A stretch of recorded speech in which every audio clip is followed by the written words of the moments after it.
could be wrong.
Mark, you can go ahead and bring those over here.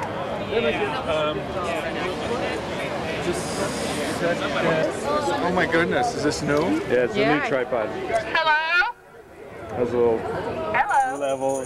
Thanks for coming to our Local 5 birthday party.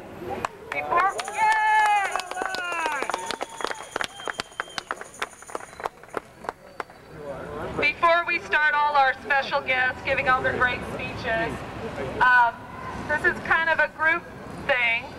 I think we all should sing Happy Birthday to Local 5, and then we'll start giving out the cake. So, because I'm not drunk and you're not either, I'm not going to sing. I need someone who can sing. So we're going to have General Strike lead us in Happy Birthday.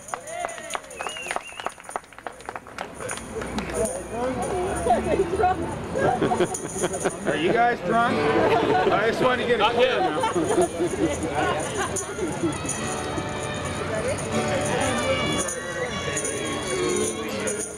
Happy birthday to you. Happy birthday to you. Happy birthday to you. And many more. Well, this song we're familiar with too. It's Which Side Are You On? If you know which side you're on, call the workers. ILWU Local 5.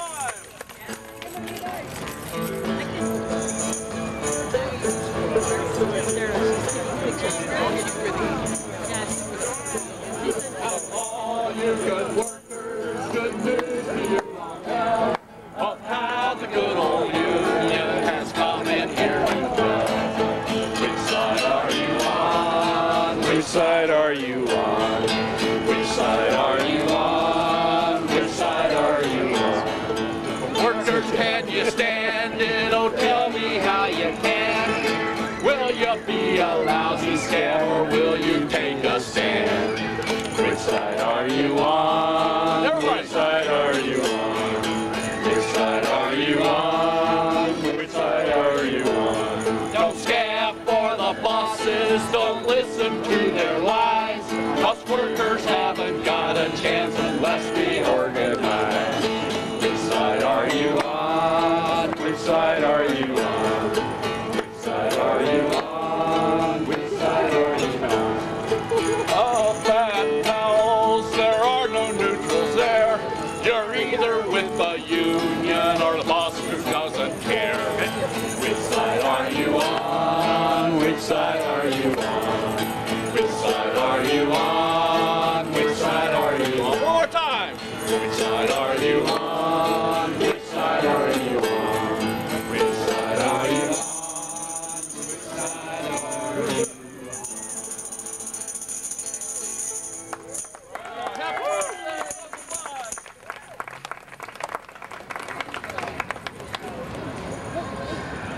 Our first speaker is probably someone who's pretty much synonymous with Local 5. He was one of the first people to come up with the idea of trying to unionize PALs. He's the one who called the ILWU, and he was on our bargaining team. Please welcome John McMahon. Hi. It's been a long time time since we had this many people outside with the Teamsters truck, so I thought we might try the ILWU chant, just because I'm out of practice and I think we all are a little bit. ILWU! ILWU! ILWU! ILWU! ILWU! ILWU! All right, we remembered. You know, I used to be a big fan of democracy, and then I ran for election and lost. So I'm not such a big fan anymore. I like autocracies. I think you guys should have just let me be a dictator. That would have been good. But now, you know, it's been a year, and my anniversary date comes up on the 20th, and I get 3%, and I know that. And I won't be getting an email from Ann Smith that says, oh, well, guess what? This year the budget's screwed up because we had to build a big building. So that I'm thankful for. And every day I come to work, I have a lot less to worry about. And I think all of us do, even though we're constantly fighting little battles and skirmishes. Now they're battles we can win without bringing all of Portland into the store and doing plays and, you know. So I'm just grateful for today, and thanks everybody.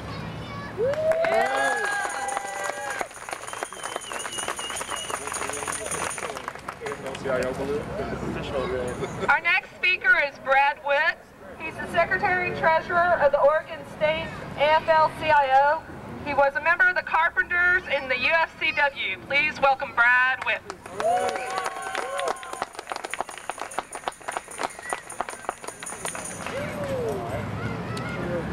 Thanks, Mary, and good afternoon, sisters and brothers, and particularly a heartwarming good afternoon to all of the Powell's employees and their family members and their friends, their relatives, their supporters, and all the sisters and brothers that are gathered here this afternoon. This is a great celebration, recognizing the one-year anniversary of your contract victory, State of Oregon, and on behalf of the 170,000 working men and women in the state of Oregon who are also members of the Oregon AFL-CIO, I want to extend you greetings and to give you congratulations and to send you the true spirit of union solidarity throughout this state.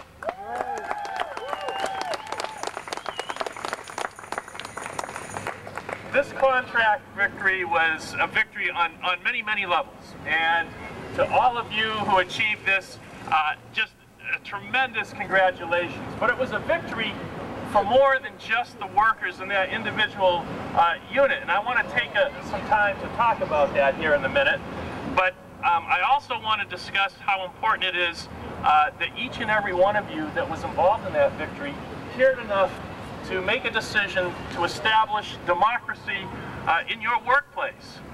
And to decide that democracy doesn't end at the doorway of your employer each and every day when you clock in and clock out of work. Democracy is fundamental to our entire society, and that includes our workplaces. And in the process of your having established this, you thrived and your employer thrived. As workers, you now have a contract that guarantees you good, decent wages, hours, and working conditions.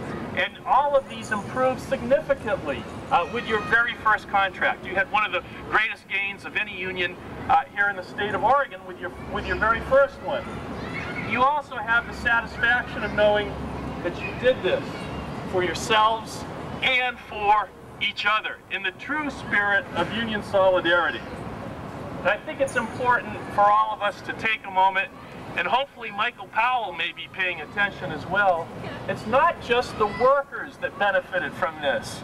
Michael Powell and Powell Books benefited from this as well. As a direct result of your contract victory, Michael Powell has enjoyed increased sales to the point that his store has set record levels of online book purchases for your industry nationwide. And this is as it should be. Working in cooperation, the establishment of workplace democracy benefits both workers and employers. And that's what trade unionism is all about, workplace democracy.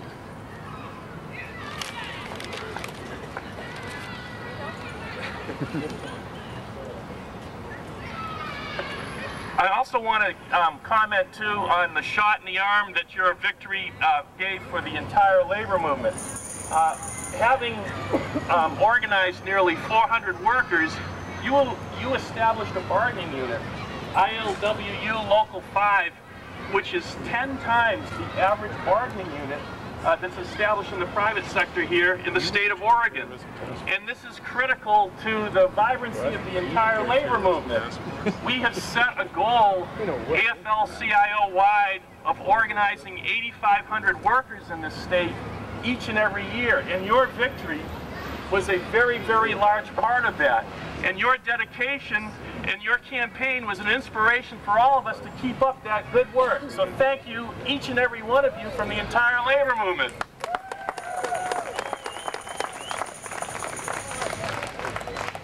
I also want to comment on the inspiration that you provided to coalition building in this community as well. You ignited a whole coalition campaign in the city of Portland and across the state. As people first identified with and then embraced your campaign, you strengthened their cause, and they came to your support and enabled you to help achieve your contract. This is something that has led us back to the spirit of solidarity and social trade unionism that was known throughout the 1930s. So congratulations on that effort as well.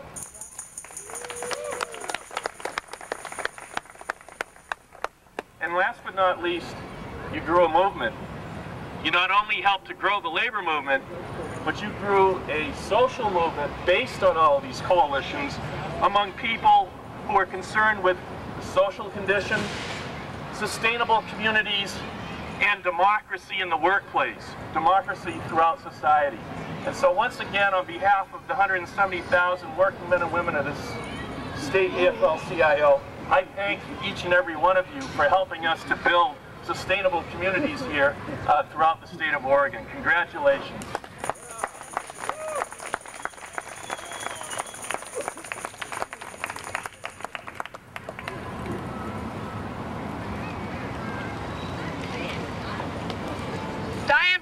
Is going to start cutting the cake, and we have a vegan cake, and we don't want to mix it up. So if people want vegan cake, go up now, and Diane will put the animal guts on your part of the cake.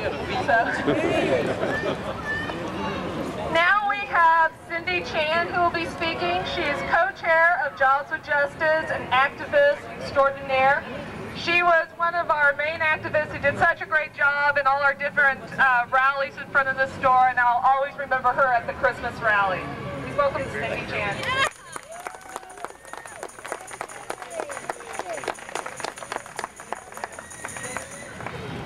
Wow. Congratulations, Local 5, on this first anniversary contract anniversary. That's awesome. Mary had originally asked me to try and remember a moment in the campaign, any part of the campaign that just stood out in my mind as being, I don't know, particularly gripping for me. And it had to be on May Day 2000 when we had, the May Day marchers, we had been corralled this way and that by Portland police and told, that what we were doing was illegal and that they wanted to shut us down, and we were just like, well, let's hightail it for pals, because we know there's going to be a whole bunch of longshoremen there who are going to protect us. And the feeling that we got as we were coming towards Burnside, and we just realized, like, oh my God, there's hundreds of people waiting at pals for us, and nothing bad can happen as long as we're together with our union brothers and sisters right over there. That was amazing to me, and I mean, we can laugh about it now, but I was terrified and then so relieved, and like, that's what the labor movement's about. I mean, that was to me like an illustration of what solidarity is about, and one of the things that makes Local 5 incredible and that I marvel at and that I wish we could replicate across the country is how you guys embrace your hopes and your idealism and the broad spectrum of people who need to be involved in this movement, and you don't limit yourself, you know, based on what kind of people you're afraid having get involved. Oh, we can't have, you know, too much to do with those scary people who we might disagree with. You know, that this is really about a broad-based movement, and you guys illustrate it and you live it and you walk that talk. And I wish that all unions could be that, because that's how we're going to win. And if it's going to take, you know, a hard lesson to get there, at least you guys are out there in front setting the example. So I just want to thank you for that. And yeah, for those of you who haven't yet joined Jobs with Justice and you haven't yet figured out what all the buzz is about, just ask anyone in Local 5, because they know what that buzz is about. They reinvented that buzz here in Portland. It's about saying that you'll be there for other people's struggles, saying that you're committed to building a long-term movement that fights for low-income workers and fights for the rights of all workers. Thank you.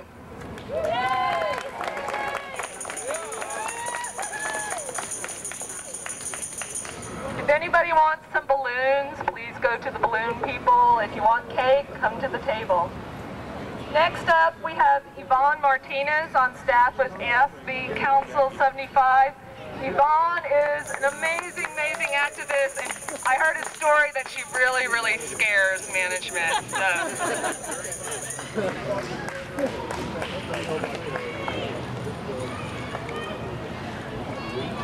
Happy birthday, Powell's workers. I'm very honored to be invited to speak with you today. I'm here as a representative of the city workers of the District Council of Trade Unions, who, as you may or may not know, are getting ready to strike, who may be striking the city and may be shutting it down. The example that you all have provided the labor movement is invaluable. Last year, public defenders struck to make sure that the system of indigent defense was a fair system, where people got fair pay to represent people who had no representation. When we used a tactic that you guys have perfected in the labor movement, and that's the unfair labor practice strike. You have definitely broken ground on that tactic, and we honor you for having the courage to walk off your jobs and stand up to your employer. After you do that, you are never the same. Congratulate yourselves.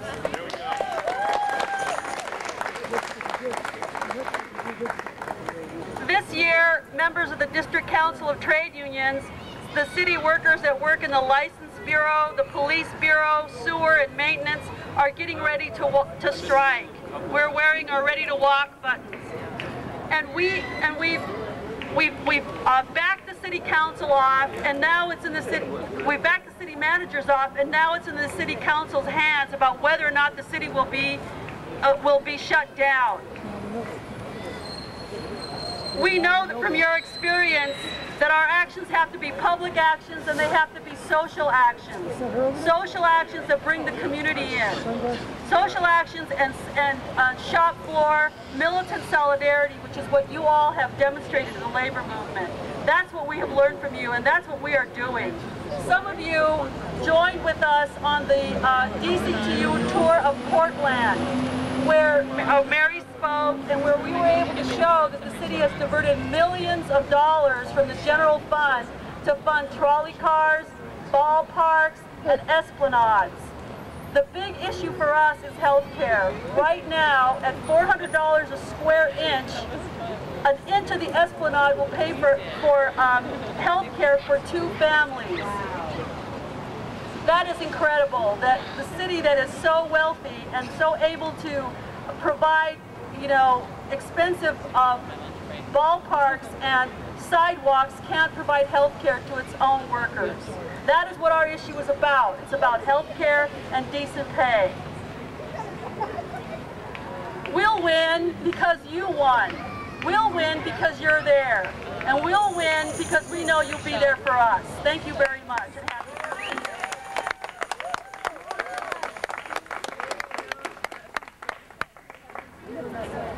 Meredith, put the knife down. Our next speaker is our Vice President of ILWU Local 5. She is what some people would call the new face of labor. She has a ton of energy, and she made our cakes. Please welcome Meredith Schaefer.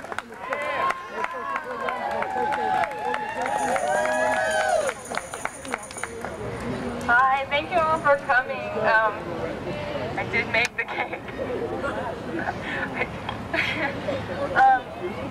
Gosh, there's a lot more people from this group. I just want to say something really brief, which is that I'm really glad you're all here, and I want to encourage everyone who's a member of Local 5 to get more involved in their union. We need all the help that we can get, and we're going to have to get another contract in 2 years, and we need to be stronger than we were last year. So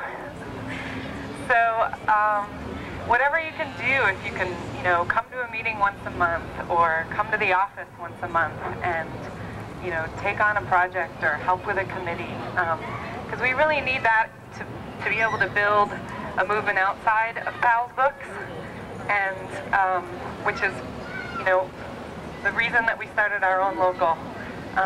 And we really need to be able to branch out and represent other workers and get them the kinds of securities that we got for ourselves last year. So and I want you all to eat a lot of cake. There's a lot of butter and sugar, which is really good for you. That's all I have to say.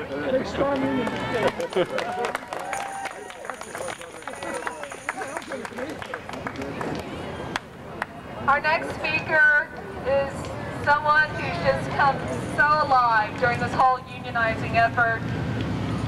She's everybody's favorite speaker, and she has a guest dancer with her. Please welcome Mary and Ian Zartman.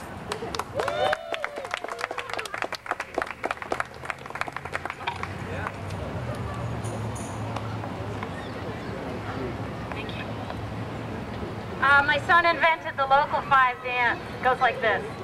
Local 5. Local 5. Local 5. My name is Mary Zartman. I'm not Mary Winsey. Lucky for her. And I am really honored to be here, and I'm so glad you all are here. And when I was in 3rd grade, I learned some things by heart. One you could probably guess was the Pledge of Allegiance. And the other one was a song that has stuck with me called Let There Be Peace on Earth. And before I sing that, the song stuck with me because it talked about starting with me. Keep leaning on that. But the Pledge of Allegiance didn't stick with me. Gotta get my timing here. Let's see. Jesus was actually a great rabble-rouser, and I've been thinking about some of the things that he taught in the New Testament. I'm not a Christian, but there's a lot of teachers out there for us, and he was one. He talked about peace. He talked about peace in the way that he didn't talk about it bringing peace to people or bringing peace to families. He talked about bringing peace inside of you, and that's what I think about when I think about let there be peace on earth and let it begin with me. It's about the peace that's inside of me now that I have a contract in my employment.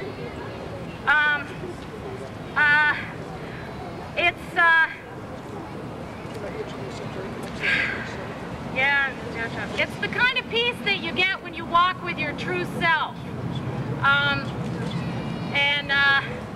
When you're saying things that come out of your beliefs, and that's what this process has been for me.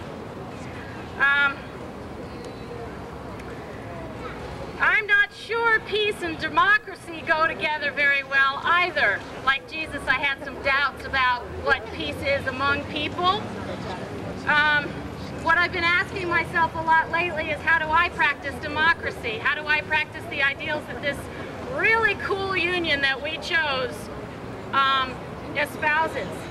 And You know, I ask myself that when I call George Bush names, and I ask myself that when I try to browbeat somebody in an argument, and I ask myself when I say my neighbors are horses' asses and I don't want to do what they do. Democracy might mean that, you know, we just give each other a little bit of an inch to hear the other person's opinion, and maybe take a little bit of an effort to say we're wrong when we're wrong, or say we're sorry when we're sorry. And I'm not known for being a peacemaker, or sometimes I'm known for being a horse's ass. Anyway, that's what I've been thinking about with democracy and peace. And if I go home tonight and meet one more person in the labor movement, that's what I'd like to do. Anyway, so all that all funneled out. Thank you very much for working so hard for my peace of mind.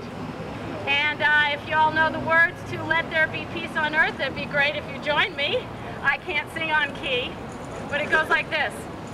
Let there be peace on earth, and let it begin with me. Come on, everybody. Let every step I take be one for all liberty. For the union is our parent. Brothers and sisters, all are we. Let me walk with my brothers and sisters in perfect harmony.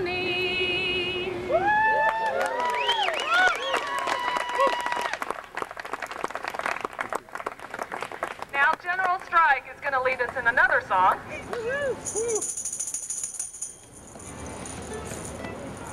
You all know this song too.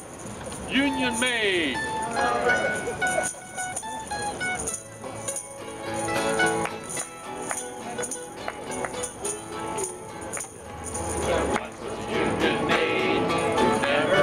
Afraid. Now the kings and the kings and the company kings and the deputy sheriffs who made the raid. She went to the Union Hall where a meeting it was called. And when the company boys came round, she always stood her ground. Oh, you can't scare me, I'm sticking to the Union. Everybody! I'm sticking to the Union. I'm sticking to the Union. No, you can't scare me, I'm sticking to the Union. I'm sticking to the Union till the day I die. This Union maid was wise, took drinks on the company's spies. She couldn't be fooled by company school. She'd always organize the guys. She'd always get her way. When she struck for higher pay, she'd show her card to the National Guard, and this is what she'd say. Oh, you can't scare me, I'm sticking to the Union. I'm sticking to the Union. I'm sticking to the Union. No, you can't scare me. I'm sticking to the Union. I'm sticking to the Union till the day I die. We modern Union maids are also not afraid to walk the line, leave jobs behind, and we're not just the ladies' aid. We fight for equal pay, and we will have our say. We're workers do the same as you and fight the union way. Oh, you can't scare me, I'm sticking to the Union. Them here up at the store! I'm sticking to the Union. No, you can't scare me, I'm sticking to the Union. I'm sticking to the Union till the day I die. One more time! Oh, you can't scare me, I'm sticking to the Union. I'm sticking to the Union. I'm sticking to the Union. Oh, you can't scare me, I'm sticking to the Union. I'm sticking to the Union till the day I die.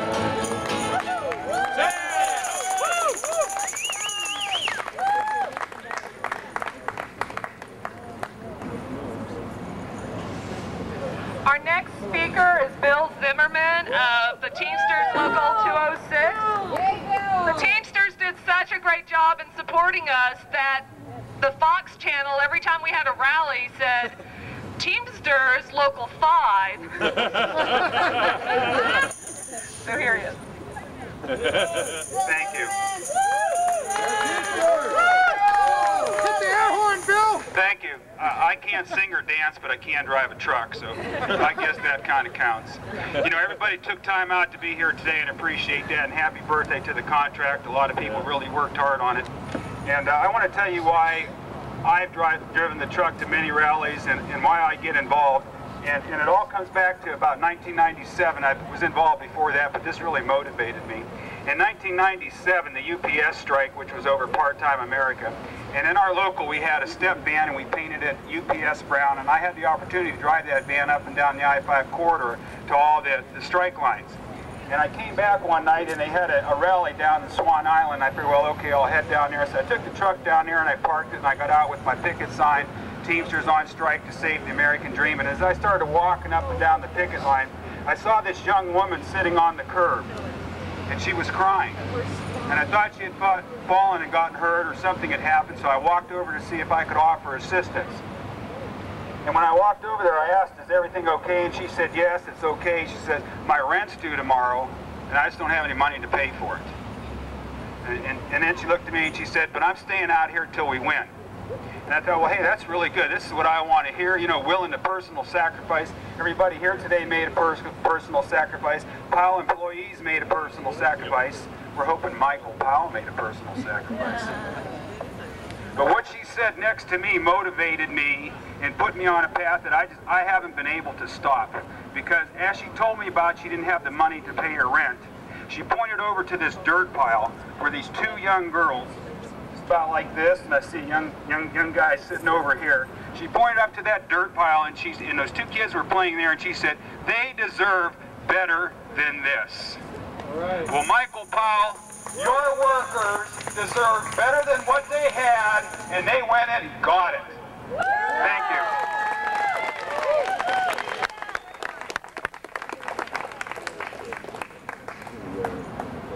Thank you.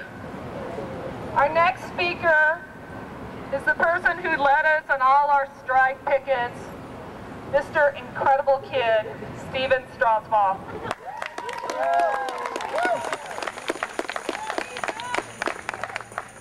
Just like on the picket line, I always make this stuff up. When you're organizing to get a contract, that's really what your goal is. Contract, contract, contract. Contract now. What do we want? We want a contract. And you're not really told a lot about what happens after you get the contract, but I will say this, that no one in the labor movement ever lied to me. They said the fight never ends. The struggle never stops. And it's one thing to hear that, and it's another thing to experience it. Now, one thing that people that have just gotten a contract don't have is a hell of a lot of energy. A contract struggle is long and hard, and you're lucky if you make it. And the problem is, it's like crossing the finish line and you're about to pass out and you realize that's not the finish line. That was the first 100-yard dash and now you have the triathlon ahead of you. Yeah. It's exhausting business. And the contract is a piece of paper, and a piece of paper can be interpreted different ways, usually two different ways. And no matter how straightforward it seems to us, and no matter how clear the meaning of a passage seems to us, management has a different take on things. And sometimes you have to grieve these, sometimes you have to consider arbitration. Messy, messy, messy, no fun. And the piece of paper is there and that's fine, but that's not going to guarantee us anything. What guarantees us what we need and what we demand on the job is our staying together and our being willing to educate ourselves about what our rights are, our being willing to educate ourselves about what the contract says, and our being willing to stand up and fight for it. Because if the contract just sits there in a binder somewhere, we're going to lose out on the interpretation every time. So this celebration was initially scheduled for the porch.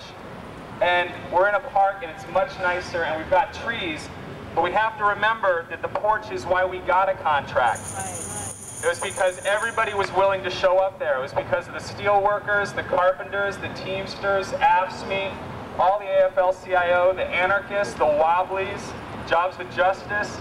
It was everyone coming together and scaring the holy living shit out of management that got us a contract.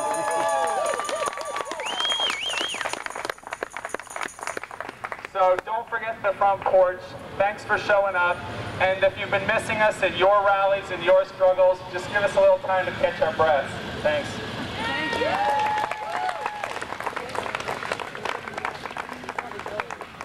Damn, straw smells good. Now General Strike's gonna sing. I can't. Cool. Thank you.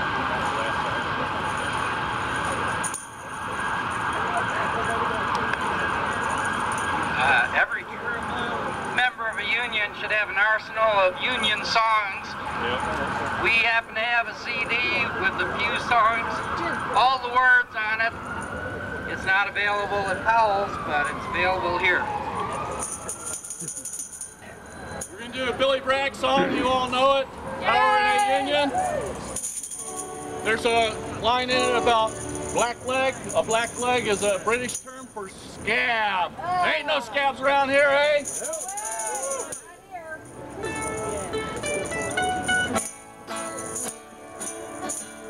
There's power in a factory. There's power in the hands of the workers. But it all amounts to nothing if the company don't stand. There is power in a union. The union forever defending our rights. Down with the black leg, all workers unite with our brothers and our sisters in many far off lands. There is power in a union. Now the lessons of the past we all learn with workers' blood.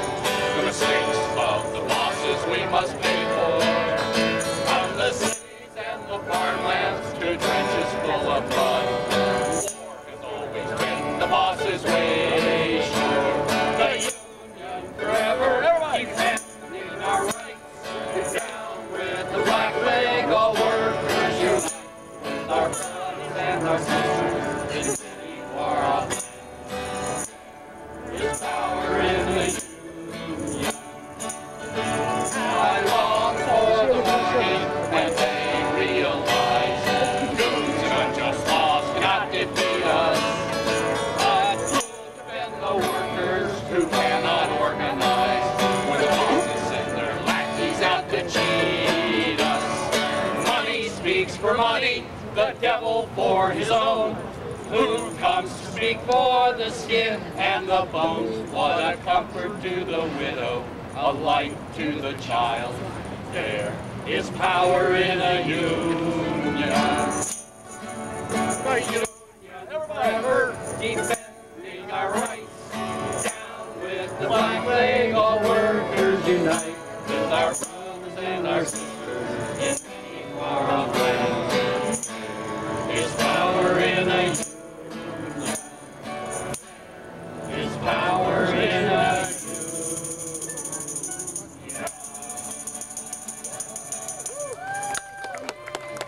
You showed it. Denise Duncan, president of SEIU OPEU Local 503, was going to be here, but they're on the verge of going on strike, and she wants our help. On August 27th, which is a Monday, in the South Park blocks at noon, they're having a rally. So if anybody can be there, please join our brothers and sisters in their struggle for a contract. Now we have our Secretary-Treasurer, Jim Cowie, and Jen Ungard, member of our E-Board, to illustrate concretely what our contract brought us.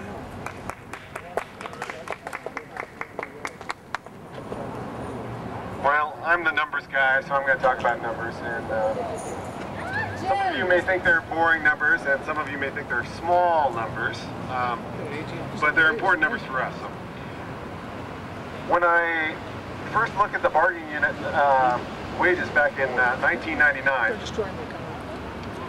the median wage for all workers was $8.24 an hour. And you may remember from that kickoff of the bargaining rally Ms. Jin here holding up a sign that said median wage $8.24, and the median is that wage that's in the middle, so half the people make less than this, half the people make more.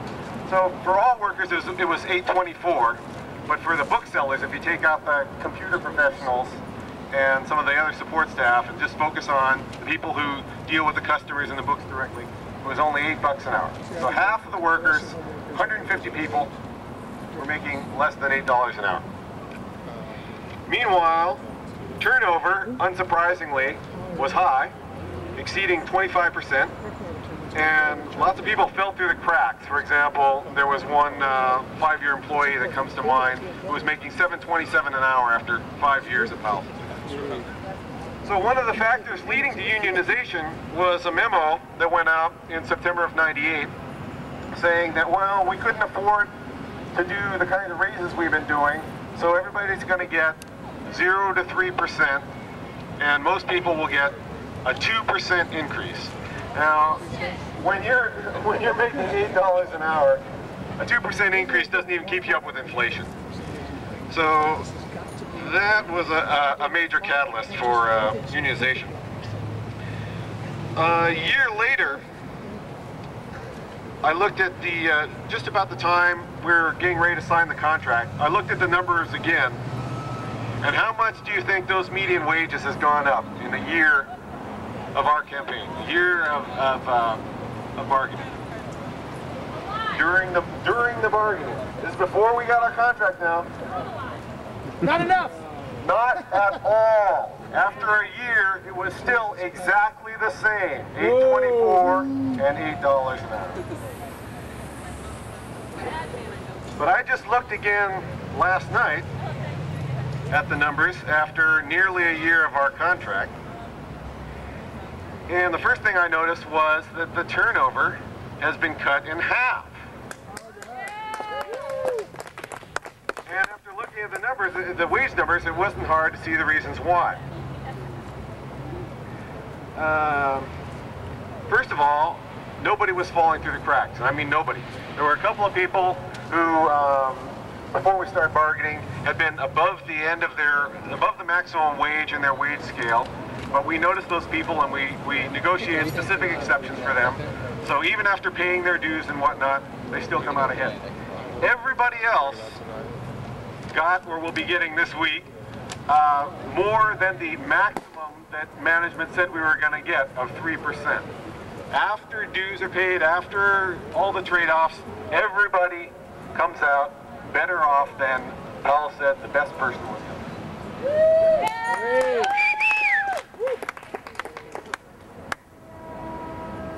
And those medians now are 936 and 936. That doesn't really tell the whole story because there are some complications, like a whole bunch of new members, and we traded away a paid lunch, and so it gets a little more complex than that. But no math bomb. Back at I'm sorry, please. Back at that kickoff rally, we took the 824 as a real person, as if it were a real person, and said, well, okay, so after a year, if you were doing really good, you were going to get that 3%, and you'd be making $8.49, right? So here's what actually happened. I looked at just the people who stuck around, stayed in the bargaining unit, and before the contract, these people had a median wage of $8.75. And when I looked again last night, the median wage was $10.86. So even after I take out dues and the paid lunch trade-off and blah, blah, blah, this is the equivalent of 1001, a 14.4% increase in 1 year. So that's something concrete that we can point to and be proud of.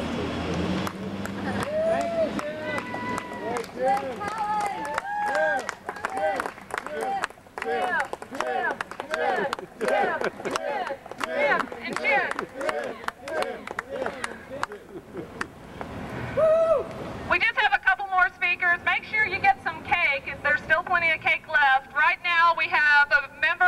Labor Management Committee, and also one of our great stewards, Ryan Van Winkle.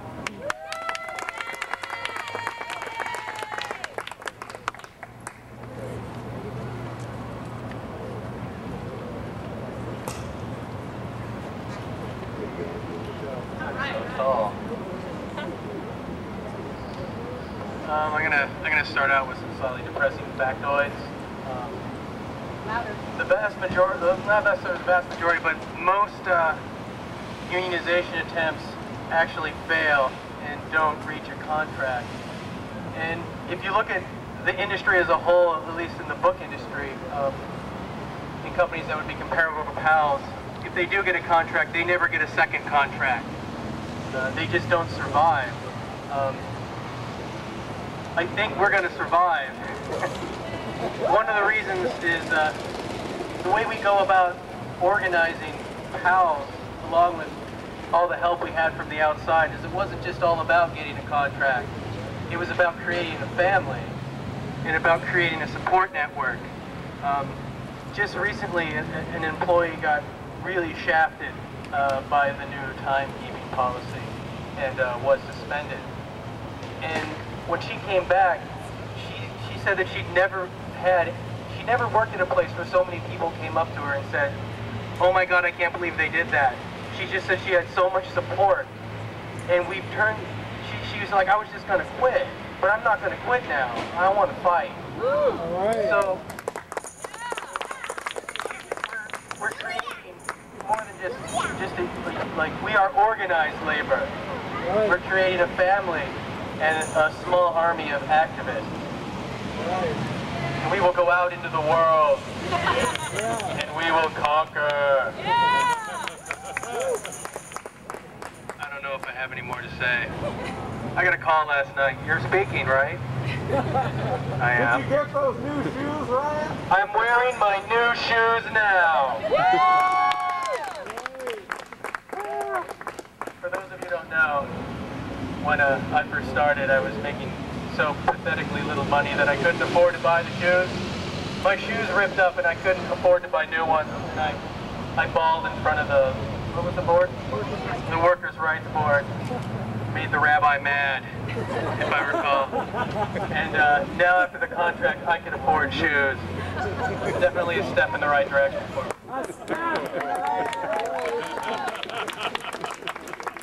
Thanks.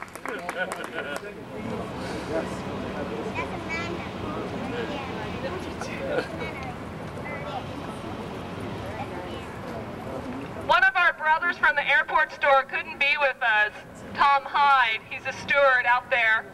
But our good pal and chief steward, who's holding a ton of balloons, Jeff Hensley, is going to read his remarks.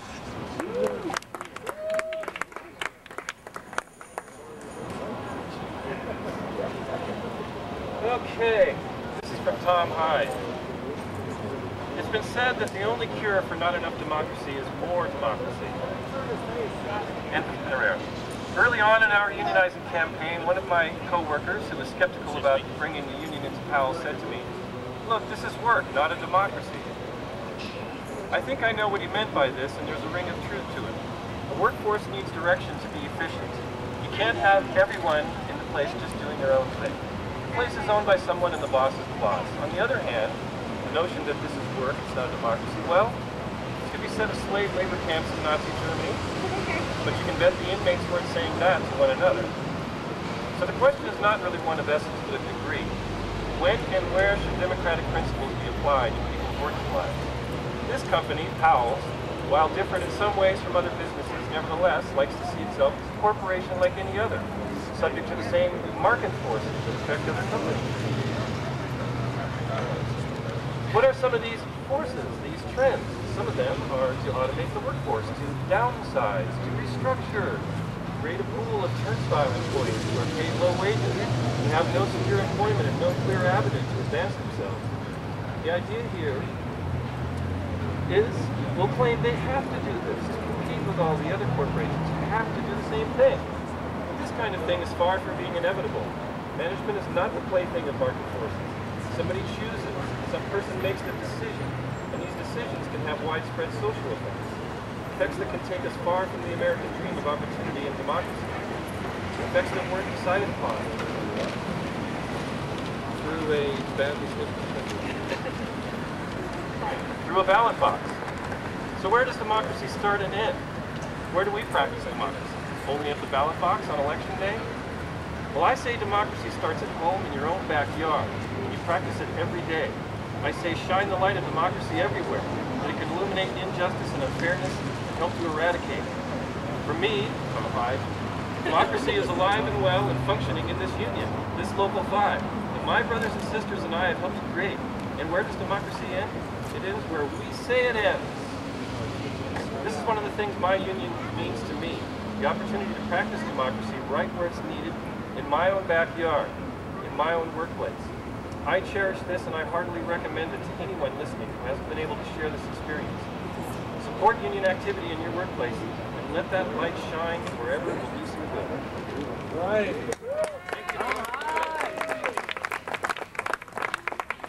We have one more speaker. With us is an amazing woman that I met last year at the Women's Conference Summer School, and she helped us give one of our best rallies in front of the porch. She's a community organizer. She works with SEIU, Justice with Janitors, and she does a lot of community and cultural events. Please welcome Maria Damaris Silva.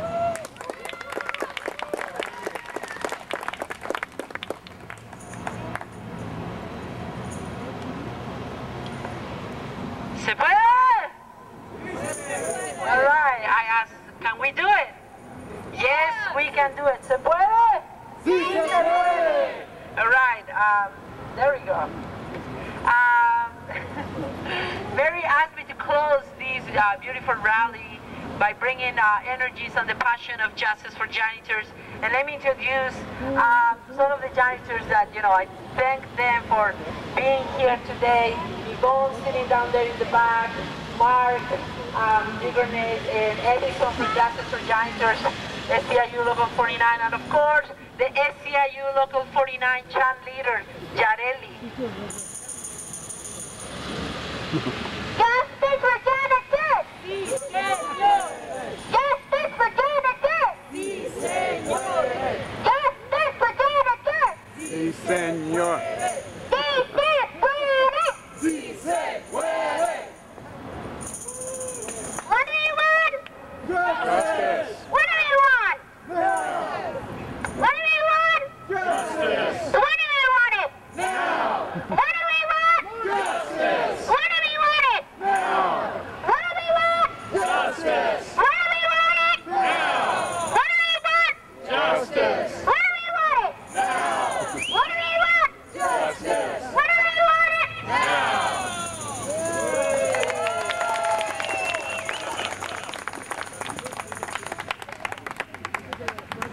Okay, difficult to follow after that.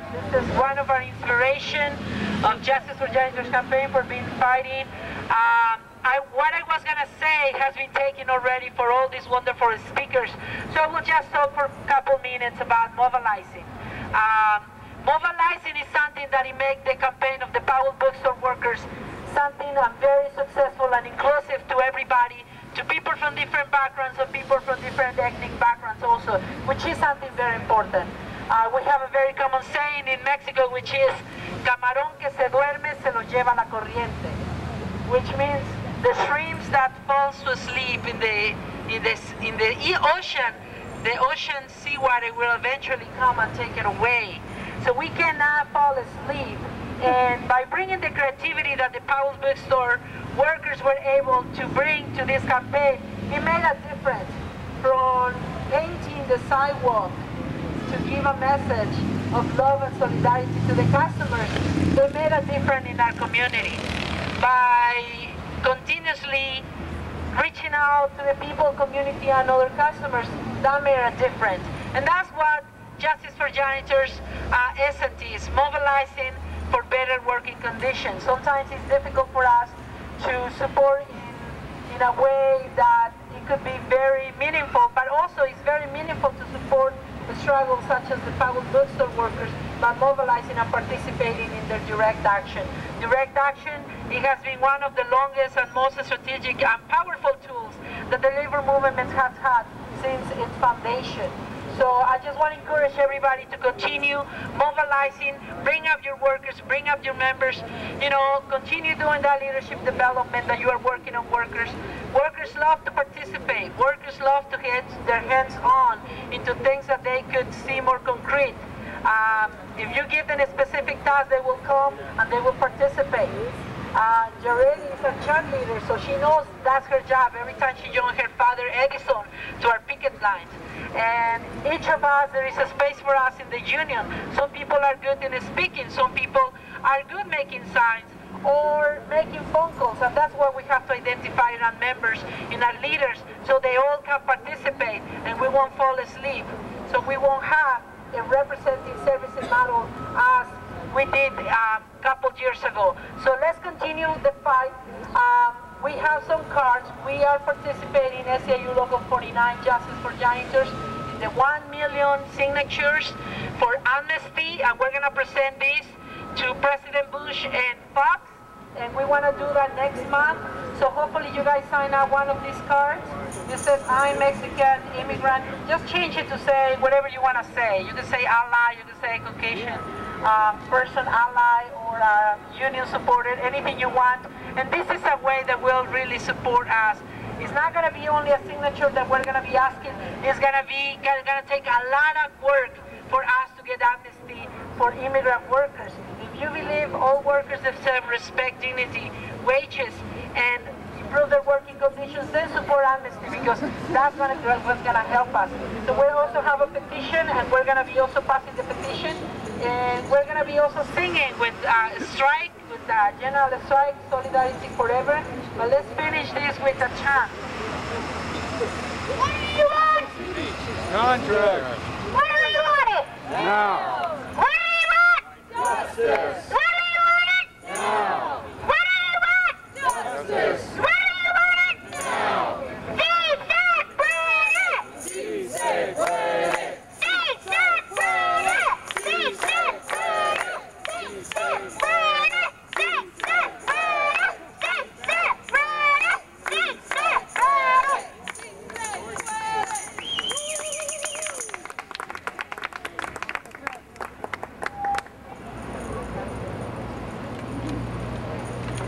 Thank you, everybody, for making this one-year anniversary a reality.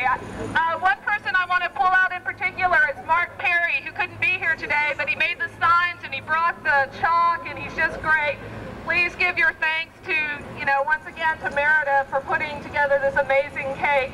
And thank you, Jobs with Justice, LARC, ILWU, everybody that came together so we could do this. This is pretty amazing. And now General Strike is going to lead us in our last song. Please join them. Hey, let's give a hand to Mary Lindsay!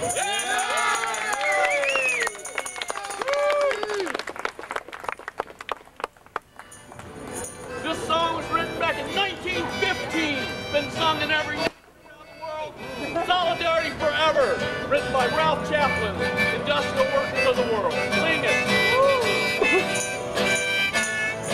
Everybody, let's make a circle, guys. Come listen. The union's inspiration through the workers' blood shall run. There may be no power greater anywhere beneath the sun. And what force on earth is weaker than the feeble strength of one? For the union makes us strong.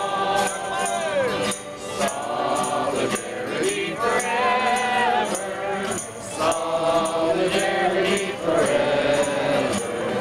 Solidarity forever. For the union makes us strong. Is there aught we hold in common with the greedy parasite who would lash us into serfdom and would crush us with his might? Is there anything left for us but to organize and fight? For the union makes us strong. Solidarity forever.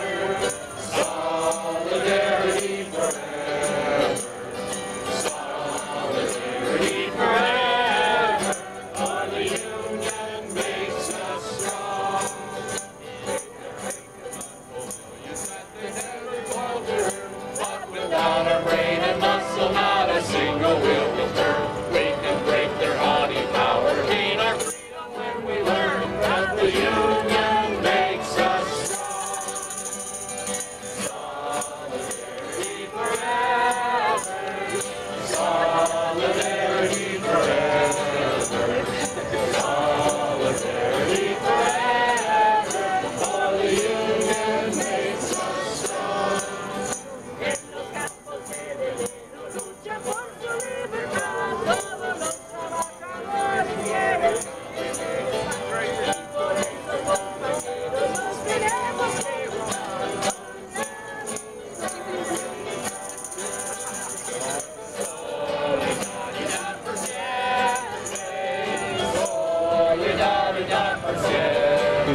Yeah, it's busy. Yeah. But it's a bit busy. See when the